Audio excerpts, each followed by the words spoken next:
Para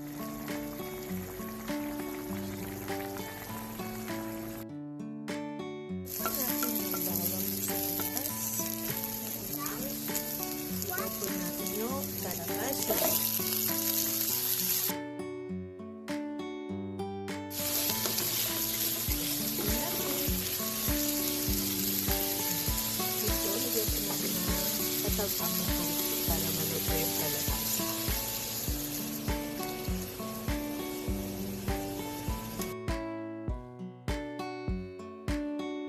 Ilagay po natin yung chicken cubes sa konti po at kunting salt. And mix po. Cover po natin to simmer for 3 minutes. After 3 minutes po, ayan. Lagay na po natin yung okra.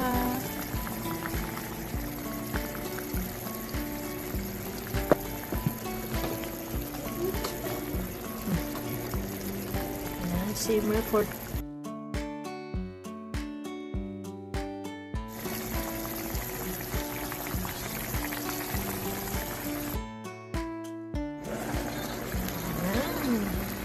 after 2 minutes po, ready na po ang ating ginisang kalabasa na may okra. Hope you like our recipe. Thank you for watching and God bless to everyone.